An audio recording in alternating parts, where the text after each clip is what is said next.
Oi gente, eu sou a Duda e hoje nós vamos conversar sobre o livro Filme Noturno da Marissa Peer. Eu não sei se é assim que se pronuncia o nome dela.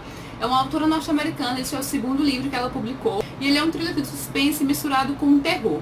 Ele fala sobre um cara que é jornalista e ele caiu em desgraça alguns anos depois que ele foi atrás de um diretor famosíssimo, que é o Cordova, Stanislas Cordova. O problema é que esse Cordova é um diretor muito recluso, ele é uma pessoa que ninguém sabe muito bem como é, que não aparece em lugar nenhum.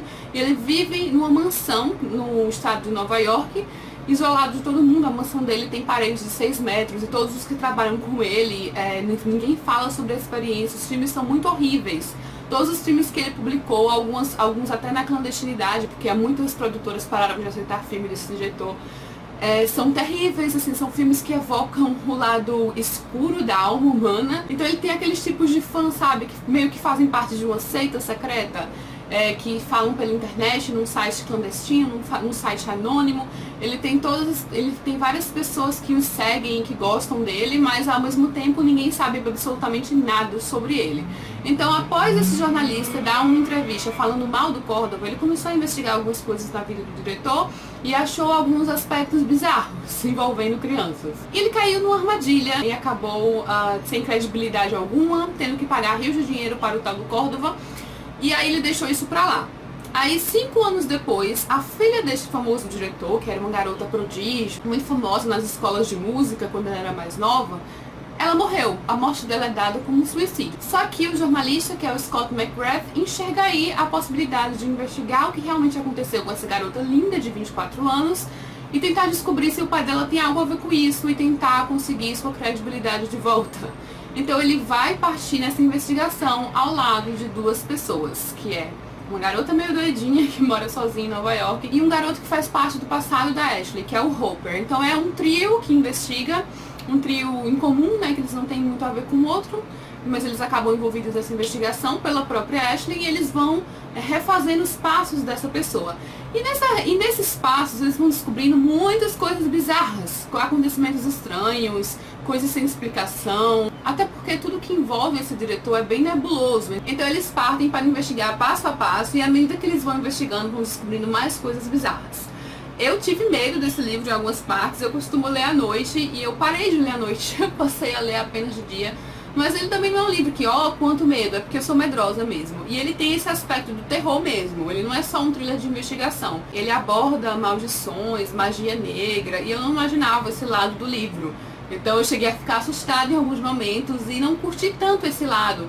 Mas enfim, eu me envolvi na investigação, me envolvi demais, assim, eu queria muito saber o que ia acontecer. E é um livro que dá pra ser lido muito rápido.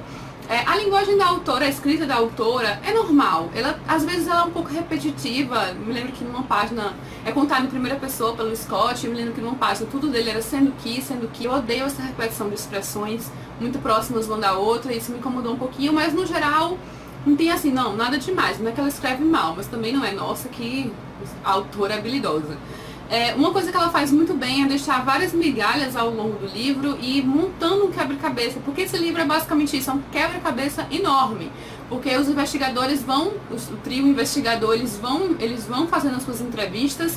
Outra coisa que eu achei assim, eu gostei das entrevistas, achei interessante, mas ao mesmo tempo eu achava que todo mundo que eles encontravam do passado da Ashley falava demais, sabe? Que eles não teriam motivo pra falar tanto assim. Mas aí ia falando tudo, com os maiores detalhes, e eu acho isso meio estranho. Acho que na vida real não seria muito bem assim, não. E ao mesmo tempo que eu gosto desse tipo de quebra-cabeça, que uma pista vai levando a outra, que vai levando a outra, que vai levando a outra, eu acho que se repetiu muito ao longo do livro, porque é um livro grande, ele tem mais de 600 páginas, e ele poderia ter uns 400 e poucas, sabe? Não é que pudesse ser bem enxuto. Também não tem tantas passagens assim que dariam para ser cortadas, mas pelo menos algumas sim. Eu acho que ela se repetiu muito em algumas cenas, muito quebra-cabeça, que acaba sendo tanto quebra-cabeça, assim, tantas pistas que levam as pistas, que tem hora que a gente já tá bom, isso vai levar a outra pista. Mas ela vai soltando várias coisas bizarras ao longo do livro, então isso pode chamar a atenção de muita gente, principalmente pra quem gosta mais desse gênero terror. Eu gostei, principalmente, ela traz uma explicação, e daí depois ela traz uma reviravolta. Quando ela trouxe essa reviravolta, eu pensei, nossa, adorei, é sensacional essa reviravolta. Só que aí depois ela meio que traz outra reviravolta, eu já fiquei assim. Aí é um livro em aberto. Então, eu sei que muita gente não gosta de livros em aberto. É um livro que você pode tirar suas próprias conclusões. Ela vai dar 2 explicações para tudo que acontece no livro. Exatamente 2 explicações. E você vai escolher qual a explicação você quer acreditar. E isso é bacana, gente. Eu gosto disso em alguns livros. Por exemplo, no livro do Henry James, que é A Outra Volta do Parafuso. Eu gostei muito desse aspecto de um final em aberto. Já nesse aqui, eu não sei, eu não gostei tanto assim desse final em aberto. Eu queria, porque a gente passa o livro inteiro tão à procura de respostas, e você ter 2 respostas e não saber qual é a resposta certa me deixou indignada. Mas eu acredito que isso vai agradar muitas pessoas, até porque esse livro tem sido muito bem recebido. E é aquela questão, é realmente um livro de terror. Tem todos os aspectos de terror, ele evoca aqueles filmes de terror. Então é como se Stanislas Cordova fosse uma mistura de vários diretores. Ela faz uma coisa engraçada que é colocar o Cordova no mundo real. Então ela menciona outros diretores que realmente existem, menciona atores que realmente existem, como Al Pacino. Enfim, então é como se ele fizesse parte dessa Hollywood, tanto que ele ganhou o Oscar nesse livro. Mas ao mesmo tempo ele estivesse envolto em névoas e ninguém soubesse absolutamente nada sobre ele. E há anos que ele é desaparecido, ninguém sabe o paradeiro, ninguém consegue entrar em The Peak, que é a mansão dele gigante. Então toda essa investigação é permeada por esse medo. E é um medo que meio que me atingiu também, eu ficava receosa do que iria acontecer. Então foi um livro que me envolveu, é um livro grande, mas é um livro que dá pra ser lido rapidinho. Eu li em menos de uma semana e eu só demorei mais porque eu ficava com medo de ler à noite, porque eu sou medrosa mesmo. E a gravação dele tá muito bacana, ele é um livro interativo também. Então, por exemplo, como eu falei pra vocês, os fãs do Cordova tem todo uma parte escondida da internet, não sei como é que qual é o termo, mas eles têm um site que só pra cordovitas, eles são meio que uma seita mesmo. Eles têm um site secreto e daí a gente consegue ter acesso a esse site secreto e aí a gente vê como se a gente estivesse acessando o site mesmo, sabe? Ele tem tem ilustrações, então os personagens, a gente cria uma imagem mental dos personagens porque tem a foto da Ashley aqui. Essa aqui é a Ashley. Então é uma coisa meio bizarra mesmo. Eu gostei desse lado interativo do livro. Ele também não é excessivo, o livro, a maior parte dele é corrido mesmo. E essas coisas servem pra quebrar, assim, o texto. E eu achei legal a investigação.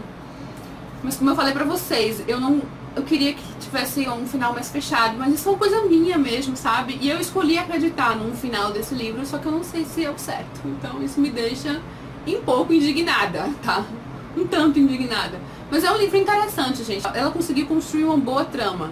Isso aí, sem dúvida. Muito boa nessa quebra-cabeça que ela monta. Ela é engenhosa, sabe? Ela consegue soltar várias coisas e depois conseguir uma explicação para as coisas, para os mistérios que ela colocou ao longo do livro. Ela é tão boa que ela conseguiu trazer 2 explicações para os mistérios ao longo do livro. Então, realmente, eu curti o livro. Tive alguns poréns com ele, mas no geral foi um livro que eu gostei. Principalmente também por ser um livro grande e a gente lê tão rápido assim. Isso quer dizer alguma coisa, né? E é isso, espero que vocês tenham gostado. Eu vou sortear um exemplar deste livro, vou deixar aqui embaixo o link para o sorteio para quem quiser participar. Deixe sua opinião, me conta aí o que você achou do livro, pra gente trocar ideias. E caso você também não tenha lido, deixe sua opinião, fale o que você achou, se você tem interesse em ler.